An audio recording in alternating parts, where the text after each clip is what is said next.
வணக்கம். தந்தையின் பாட்காஸ்ட் செய்திகளை வாசிப்பது மார்ஷல். முதலில் தலைப்புச் செய்திகள். மதுரை மாவட்டம் அரிட்டாப்பட்டியில் டங்ஸ்டன் சுரங்கம் அமைக்கும் திட்டம் முழுமையாக கைவிடப்படுவதாக மத்திய அரசு அறிவிப்பு. அரிட்டாப்பட்டி கிராம மக்கள் பட்டாசு வெடித்து கொண்டாட்டம். தமிழக அரசின் உறுதிக்கு மத்திய அரசு பணிந்ததாக முதலமைச்சர் ஸ்டாலின் கருத்து. தமிழ் நிலப்பரப்பில் இருந்துதான் இரும்பின் காலம் தொடங்கியதாக முதலமைச்சர் ஸ்டாலின் அறிவிப்பு. 5300 ஆண்டுகளுக்கு முன்பே உலகில் தமிழர்கள் இரும்பை பயன்படுத்தியதற்கான ஆய்வு முடிவையும் வெளியிட்டார். ஆளுநர் ஆர்.என். ரவி வழங்கும் தேநீர் விருந்தை புறக்கணிப்பதாக காங்கிரஸ், கம்யூனிஸ்ட், விசிக கட்சிகள் அறிவிப்பு. முக்கிய மசோதாக்களுக்கு ஒப்புதல் தராமல் வேண்டுமென்றே காலம் தாழ்த்துவதாக குற்றச்சாட்டு. தமிழக வெற்றிக் கழகத்தில் பதவிகளுக்காக பணம் வாங்கினால் கடும் நடவடிக்கை. பனையூரில் நடைபெற்ற மாவட்ட நிர்வாகிகள் ஆலோசனைக் கூட்டத்தில் த.வே.க. பொதுச் செயலாளர் ஆனந்த் எச்சரிக்கை. பணிபுரியும் இடங்களில் பெண்களுக்கு அசௌகரியத்தை ஏற்படுத்தும் விரும்பத்தகாத சொல்லும் கூட பாலியல் துன்புறுத்தல்தான். சென்னை உயர்நீதிமன்றம் திட்டவட்டம். திருமணமான பெண்களுக்கு எதிரான வன்முறைகளை தடுக்க சட்டம் இருப்பது போல ஆண்களுக்கும் சட்டம் தேவை என டெல்லி உயர்நீதிமன்றம் கருத்து. ரயில் தீப்பிடித்ததாக தேநீர் வியாபாரி வதந்தி பரப்பியதால் ரயில் விபத்து. மகாராஷ்டிரா துணை முதல்வர் அஜித் பவார் பரபரப்பு தகவல். ரஷ்ய அதிபர் விளாடிமிர் புதினை விரைவில் சந்திக்க உள்ளதாக அமெரிக்க அதிபர் ட்ரம்ப் பேச்சு. உக்ரைன் ரஷ்யா போரை முடிவுக்கு கொண்டுவர உள்ளதாகவும் நம்பிக்கை. இந்திய கிரிக்கெட் ஜாம்பவான் சேவாக் தனது மனைவியை பிரிந்ததாக தகவல். விரைவில் விவாகரத்து வழக்கு தொடர முடிவு எனவும் தகவல். ஆஸ்திரேலிய ஓபன் மகளிர் பிரிவில் மீண்டும் இறுதிப் போட்டிக்குள் நுழைந்தார் சபலன்கா. மற்றொரு அரையிறுதிப் போட்டியில் முன்னணி வீராங்கனை இகாவிற்கு அதிர்ச்சி கொடுத்த மேடிசன். இனி விரிவான செய்திகள். தமிழ் நிலப்பரப்பில் இருந்தே இரும்பு காலம் தொடங்கியதாக முதலமைச்சர் ஸ்டாலின் முக்கிய அறிவிப்பை நேற்று வெளியிட்டார். 5300 ஆண்டுகளுக்கு முன்பே இரும்பை பயன்படுத்தியது தமிழர்கள்தான் என பெருமிதம் தெரிவித்த முதலமைச்சர் ஸ்டாலின், கிமு 3345 ஆண்டே தமிழகத்தில் இரும்பு அறிமுகமாகியுள்ளதாக சுட்டிக்காட்டினார். இந்தியாவின் செழுமையான பாரம்பரியம் உலகிற்கு தொடர்ந்து ஊக்கமளிப்பதாக தமிழகத்தை குறிப்பிட்டு மக்களவை எதிர்க்கட்சித் தலைவர் ராகுல்காந்தி பெருமிதம் தெரிவித்துள்ளார். இந்நிலையில் இந்திய வரலாறு தமிழ் மண்ணில் இருந்தே எழுதப்படும் என்பதில் ஒவ்வொரு தமிழரும் பெருமை கொள்ளும் தருணம் இது என திமுக எம்பி கனிமொழி திகழ்ந்துள்ளார்.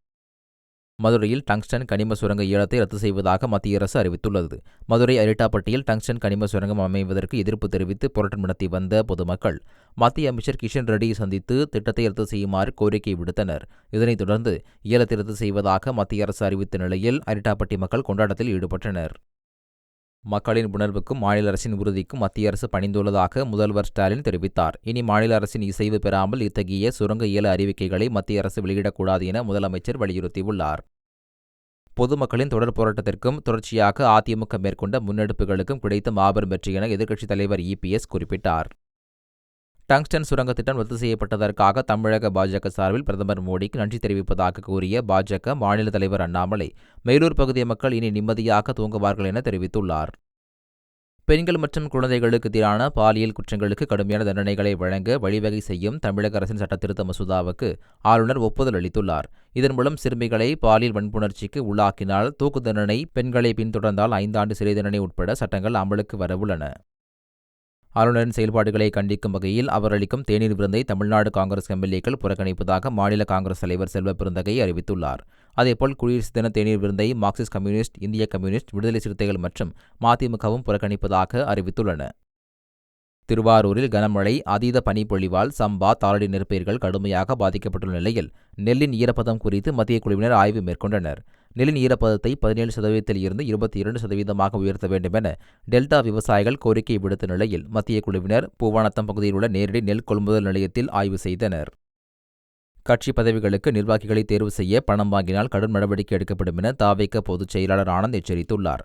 பனையூரில் நடைபெற்ற கூட்டத்தில் விழுப்புரம் மாவட்ட நகர செயலாளர் பதவிக்கு 15 லட்சம் வரை விலை நிர்ணயம் செய்ததாக வந்த புகார் குறித்து அந்த மாவட்ட நிர்வாகிகளை அழைத்து பொதுச் செயலாளர் ஆனந்த் எச்சரித்ததாக கூறப்படுகிறது. மேலும் எந்தவித சமரசமும் இன்றி முறையாக நிர்வாகிகள் தேர்வு செய்யப்பட வேண்டும் என கட்சித் தலைவர் விஜய் அறிவுறுத்தியதாக ஆனந்த் கூறியுள்ளார். பரந்தூர் விமான நிலையம் அமைக்கும் திட்டத்திற்கு உண்மைக்கு புறம்பான தவறான புள்ளி விவரங்களை தமிழக அரசு வெளியிட்டு வருவதாக பரந்தூர் விமான நிலைய திட்ட எதிர்ப்பு குழுவினர் அதிருப்தி தெரிவித்தனர். மீனம்பாக்கத்திற்கு 77 கிலோமீட்டர் தொலைவில் உள்ள பன்னூரை விடுத்து 62 கிலோமீட்டர் தொலைவில் உள்ள பரந்தூரில் விமான நிலையம் அமைப்பதற்கான காரணம் என்ன? பரந்தூர் பகுதியைப் போன்று விளைநிலங்கள், நீர்நிலைகள் இல்லாத பன்னூர் பகுதியை அரசு உயர்த்தி பிடிக்கும் மர்மம் என்ன என கேள்வி எழுப்பியுள்ளார். ஈரோட்டில் உரிய ஆவணங்கள் இன்றி தனியார் ஏடிஎம்மில் பணம் நிரப்ப கொண்டு செல்லப்பட்ட 1,10,00,000 ரூபாய் பணத்தை தேர்தல் நிலை கண்காணிப்பு குழுவினர் பறிமுதல் செய்தனர். இடைத்தேர்தலையொட்டி சோதனையில் ஈடுபட்டிருந்த கண்காணிப்பு குழுவினர் தனியார் ஏடிஎம்களில் பணம் நிரப்புவதற்காக சென்ற வாகனத்தை ஆய்வு செய்தனர். அதில் இருந்த 1.5 கோடி ரூபாயில் 40 லட்சம் ரூபாய்க்கு மட்டுமே ஆவணங்கள் இருந்ததால் பணத்துடன் வாகனத்தை தேர்தல் அலுவலரிடம் ஒப்படைத்தனர்.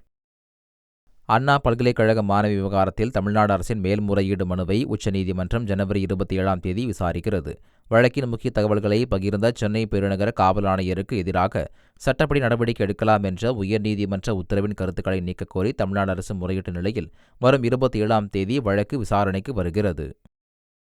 அண்ணா பல்கலைக்கழக மாணவி பாலியல் வன்கொடுமை வழக்கில் கைது செய்யப்பட்டுள்ள ஞானசேகரனுடன் மாமூல் பிரியாணிக்காக போலீசார் சிலர் தொடர்பில் இருந்தது விசாரணையில் தெரியவந்துள்ளது. ஞானசேகரனின் செல்போனை ஆய்வு செய்ததில் அடையாரைச் சேர்ந்த 6 காவலர்கள் தொடர்ச்சியாக அவரை தொடர்பு கொண்டு பேசியது கண்டறியப்பட்டுள்ளது. இது தொடர்பான விசாரணையில் ஞானசேகரனின் பிரியாணி கடையில் இந்த காவலர்கள் பணமில்லாமல் பிரியாணி வாங்கி சென்றது தெரியவந்துள்ளது. மகளிர் உரிமைத் தொகை திட்டத்தில் புதிய பயனாளிகளின் தேர்வு எப்போது என எதிர்பார்ப்பு எழுந்துள்ளது. தமிழகத்தில் 1,14,65,525 மகளிருக்கு மாதம் 1000 ரூபாய் உரிமைத் தொகை வழங்கப்பட்டு வரும் நிலையில் திட்டத்தின் விதிகளுக்கு உட்பட்டு எவ்வளவு பேருக்கு கூடுதலாக வழங்க முடியுமோ அவ்வளவு பேருக்கும் வழங்கப்படும் என பேரவையில் துணை முதலமைச்சர் உதயநிதி ஸ்டாலின் உறுதியளித்தார். இந்த சூழலில் புதிய பயனாளிகள் தேர்வு குறித்து முதலமைச்சர் விரைவில் அறிவிப்பார் என தகவல் வெளியாகியுள்ளது. பணிபுரியும் இடத்தில் பெண்களுக்கு அவசௌகரியத்தை ஏற்படுத்தும் விரும்பத்தகாத சொல் கூட பாலியல் துன்புறுத்தல்தான் என சென்னை உயர்நீதிமன்றம் தெளிவுபடுத்தியுள்ளது. இது தொடர்பான வழக்கில் பணியிடத்தில் பெண்களுக்கு அசௌகரியத்தை ஏற்படுத்தும் செயல் அல்லது சொல்லும் கூட சட்டப்படி பாலியல் துன்புறுத்தல்தான் என்று நீதிபதி தெளிவுபடுத்தினார். மேலும் தொழிலாளர் நீதிமன்றம் பிறப்பித்த உத்தரவை ரத்து செய்த நீதிபதி விசாகா குழு பரிந்துரைகள் செல்லும் என்றும் உத்தரவிட்டுள்ளார். திருமணமான பெண்களுக்கு எதிரான வன்முறைகளை தடுக்க சட்டம் இருப்பது போல ஆண்களுக்கும் சட்டம் தேவை என டெல்லி உயர்நீதிமன்றம் தெரிவித்துள்ளது.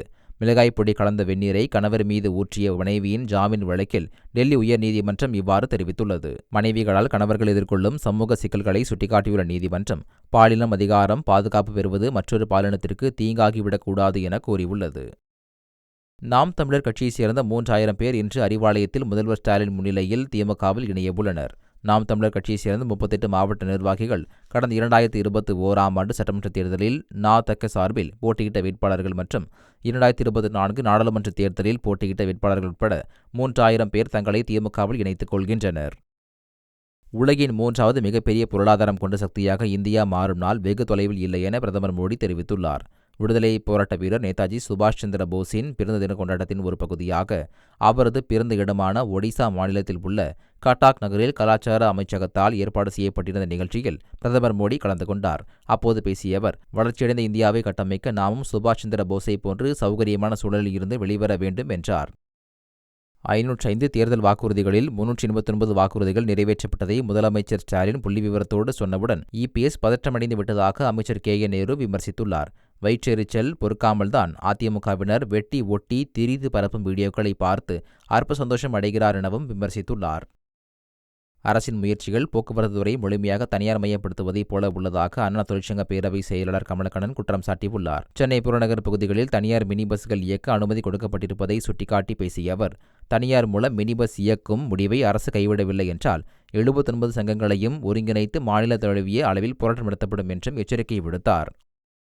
திண்டுக்கல் மாவட்டத்தில் உள்ள பழனி, ஒட்டன்சத்திரம், ஆத்தூர், வேடசந்தூர், நிலக்கோட்டை, நத்தம் ஆகிய பகுதிகளில் இருந்து 8 பேர் உன்னி காய்ச்சலால் பாதிக்கப்பட்டு திண்டுக்கல் அரசு மருத்துவக் கல்லூரி மருத்துவமனையில் அனுமதிக்கப்பட்டனர். இதில் திண்டுக்கல் மருத்துவ வட்டத்தில் இருந்து 4 நபர்களும் பழனி மருத்துவ வட்டத்தில் இருந்து 4 நபர்களும் சிகிச்சையில் இருந்து வருகின்றனர். ரயில் தீப்பிடித்ததாக தேநீர் வியாபாரி வதந்தி பரப்பியதாலேயே நேற்றைய தினம் புஷ்பக் விரைவு ரயில் விபத்து நடந்ததாக மகாராஷ்டிர துணை முதல்வர் அஜித் பவார் தெரிவித்துள்ளார். தேநீர் விற்பனையாளரின் வதந்தியால் பயந்து போன பயணிகள் அபாய சங்கிலியை பிடித்து ரயிலை நிறுத்தியதாக தெரிவித்துள்ளார். ரயில் நின்றதும் பயணிகள் கீழே இறங்கி அருகில் இருந்த தண்டவாளத்தில் நின்றபோது அவர்கள் மீது கர்நாடக எக்ஸ்பிரஸ் ரயில் மோதியதாக அஜித் பவார் விளக்கமளித்துள்ளார். புஷ்பக் ரயில் விபத்து செய்தி அறிந்து மிகுந்த மனவேதனை அடைந்ததாக இசையமைப்பாளரும் நடிகருமான ஜி.வி. பிரகாஷ் தெரிவித்துள்ளார். பொய் செய்தி பரப்பியவர்கள் மீது அரசு தீவிர சட்ட நடவடிக்கை எடுக்க வேண்டும் என்றும் ஜி.வி. பிரகாஷ் வலியுறுத்தியுள்ளார். குடியரசு தின விழாவை ஒட்டி சென்னையில் ட்ரோன்கள் பறக்க தடை விதிக்கப்பட்டுள்ளது. ட்ரோன்கள், மைக்ரோலைட் aircraft, paragliders, para motors, hand gliders, hot air பலூன்கள் போன்றவற்றை சென்னை பெருநகர காவல் நிலையில் பறக்கவிட 26ஆம் தேதி வரை தடை விதிக்கப்பட்டுள்ளது. சேப்பாக்கம் மைதானத்தில் நடைபெறவுள்ள 2வது T20 கிரிக்கெட் போட்டியையொட்டி இந்தியா, இங்கிலாந்து வீரர்கள் சென்னை வந்தடைந்தனர். இந்தியா, இங்கிலாந்து அணிகளுக்கு இடையிலான 2வது T20 போட்டி சென்னை சேப்பாக்கம் மைதானத்தில் நாளை நடைபெறவுள்ளது. இந்நிலையில் இரு அணி வீரர்களும் விமானம் மூலம் சென்னை வந்து பிரத்யேக பேருந்துகளில் விடுதிக்கு சென்றனர். சென்னை சேப்பாக்கத்தில் இந்தியா இங்கிலாந்துக்கு இடையேயான 2வது T20 போட்டி நடைபெறவுள்ளதை முன்னிட்டு மெட்ரோ ரயில் சேவை நீட்டிக்கப்பட்டுள்ளது. நள்ளிரவு 12 மணிக்கு அரசினர் தோட்டம் மெட்ரோ ரயில் நிலையத்தில் இருந்து விம்கோ நகர் மற்றும் விமான நிலையத்திற்கு கடைசி மெட்ரோ ரயில் புறப்படும் என தெரிவிக்கப்பட்டுள்ளது.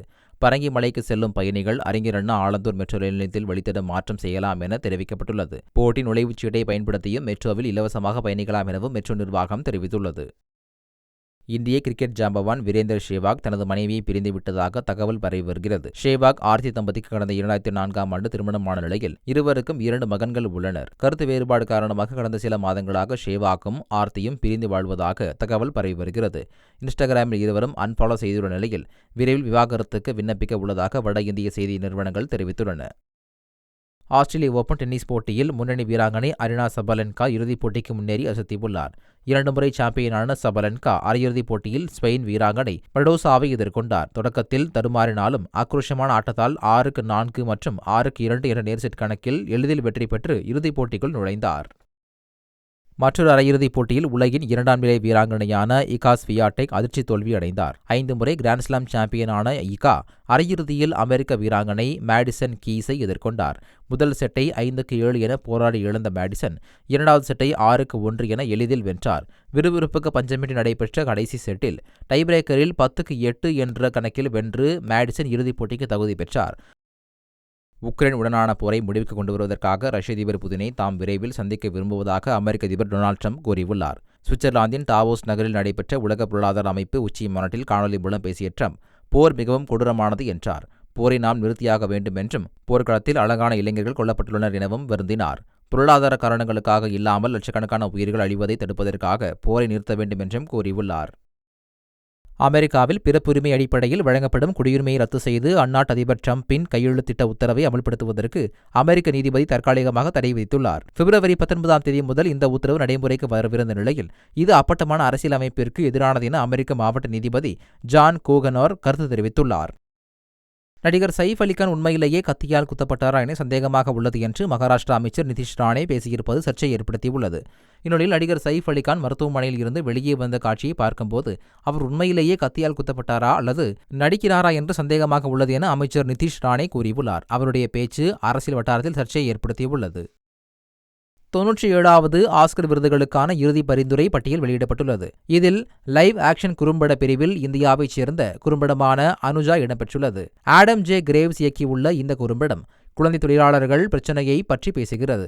ஏற்கனவே ஆஸ்கர் விருதை வென்ற த எலிஃபண்ட் விஸ்பரர்ஸ் ஆவணப்படத்தின் தயாரிப்பாளர் குனீத் மோங்கா கபூர்தான் இந்த குறும்படத்தையும் தயாரித்திருக்கிறார். இதேபோல் நடிகை பிரியங்கா சோப்ராவும் இந்த குறும்படத்தின் தயாரிப்பு குழுவில் உள்ளார்.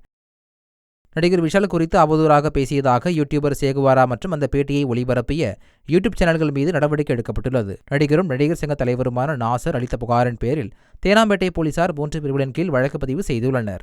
மதகஜராஜா பட வெளியீட்டின் போது நடிகர் விஷால் கை நடுக்கத்துடன் மேடையில் பேசியது பலரையும் அதிர்ச்சியில் ஆழ்த்தியது குறிப்பிடத்தக்கது.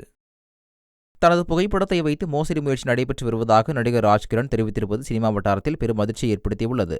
கனடா செல்வம் என்று அறிமுகப்படுத்திக் கொண்ட நபர் தன்னுடன் எடுத்துக்கொண்ட புகைப்படத்தை காட்டி தயாரிப்பாளரை ஏமாற்ற முயன்றதாக கூறியுள்ளார். தன்னுடைய பெயரையோ புகைப்படத்தையோ காட்டி யாரும் தொடர்பு கொண்டால் அவர்களிடம் எச்சரிக்கையாக இருக்குமாறு ராஜ்கிரண் கேட்டுக் கொண்டுள்ளார். மராட்டிய ராணியாக நடித்ததால் திருப்தி அடைந்துள்ள நடிகை ராஷ்மிகா மந்தனா மகிழ்ச்சியுடன் ஓய்வு பெற தயாராக உள்ளதாக தெரிவித்துள்ளார். மராட்டிய மன்னன் சத்ரபதி சம்பாஜி மகாராஜா ராணி ஏசுபாய் போன்சலே தம்பதியின் வாழ்க்கையை மையமாக கொண்டு உருவாகும் சாவா படத்தில் ராணி ஏசுபாயாக ராஷ்மிகா நடித்துள்ளார். படத்தின் ட்ரெய்லர் வெளியீட்டு விழாவில் பேசிய அவர் இந்த படத்துடன் ஓய்வு பெற்றாலும் அது தனக்கு மகிழ்ச்சிதான் என்று கூறியுள்ளார். அவரது பேச்சு ரசிகர்கள் மத்தியில் அதிர்ச்சியை ஏற்படுத்தியுள்ளது. மீண்டும் தலைப்புச் செய்திகள். மதுரை மாவட்டம் அரிட்டாப்பட்டியில் டங்ஸ்டன் சுரங்கம் அமைக்கும் திட்டம் முழுமையாக கைவிடப்படுவதாக மத்திய அரசு அறிவிப்பு. அரிட்டாப்பட்டி கிராம மக்கள் பட்டாசு வெடித்து கொண்டாட்டம். தமிழக அரசின் உறுதிக்கு மத்திய அரசு பணிந்ததாக முதலமைச்சர் ஸ்டாலின் கருத்து. தமிழ் நிலப்பரப்பில் இருந்துதான் இரும்பின் காலம் தொடங்கியதாக முதலமைச்சர் ஸ்டாலின் அறிவிப்பு. 5300 ஆண்டுகளுக்கு முன்பே உலகில் தமிழர்கள் இரும்பை பயன்படுத்தியதற்கான ஆய்வு முடிவையும் வெளியிட்டார். ஆளுநர் ஆர்.என். ரவி வழங்கும் தேநீர் விருந்தை புறக்கணிப்பதாக காங்கிரஸ், கம்யூனிஸ்ட், விசிக கட்சிகள் அறிவிப்பு. முக்கிய மசோதாக்களுக்கு ஒப்புதல் தராமல் வேண்டுமென்றே காலம் தாழ்த்துவதாக குற்றச்சாட்டு. தமிழக வெற்றிக் கழகத்தில் பதவிகளுக்காக பணம் வாங்கினால் கடும் நடவடிக்கை. பனையூரில் நடைபெற்ற மாவட்ட நிர்வாகிகள் ஆலோசனைக் கூட்டத்தில் தவேக பொதுச் செயலாளர் ஆனந்த் எச்சரிக்கை. பணிபுரியும் இடங்களில் பெண்களுக்கு அசௌகரியத்தை ஏற்படுத்தும் விரும்பத்தகாத சொல்லும் கூட பாலியல் துன்புறுத்தல்தான். சென்னை உயர்நீதிமன்றம் திட்டவட்டம். திருமணமான பெண்களுக்கு எதிரான வன்முறைகளை தடுக்க சட்டம் இருப்பது போல ஆண்களுக்கும் சட்டம் தேவை என டெல்லி உயர்நீதிமன்றம் கருத்து. ரயில் தீப்பிடித்ததாக தேநீர் வியாபாரி வதந்தி பரப்பியதால் ரயில் விபத்து. மகாராஷ்டிரா துணை முதல்வர் அஜித் பவார் பரபரப்பு தகவல். ரஷ்ய அதிபர் விளாடிமிர் புதினை விரைவில் சந்திக்க உள்ளதாக அமெரிக்க அதிபர் ட்ரம்ப் பேச்சு. உக்ரைன் ரஷ்யா போரை முடிவுக்கு கொண்டுவர உள்ளதாகவும் நம்பிக்கை. இந்திய கிரிக்கெட் ஜாம்பவான் சேவாக் தனது மனைவியை பிரிந்ததாக தகவல். விரைவில் விவாகரத்து வழக்கு தொடர முடிவு எனவும் தகவல். ஆஸ்திரேலிய ஓபன் மகளிர் பிரிவில் மீண்டும் இறுதிப் போட்டிக்குள் நுழைந்தார் சபலன்கா. மற்றொரு அரையிறுதிப் போட்டியில் முன்னணி வீராங்கனை இகாவிற்கு அதிர்ச்சி கொடுத்த மேடிசன். இத்துடன் தந்தையின் பாட்காஸ்ட் செய்திகள் நிறைவடைந்தன. வணக்கம்.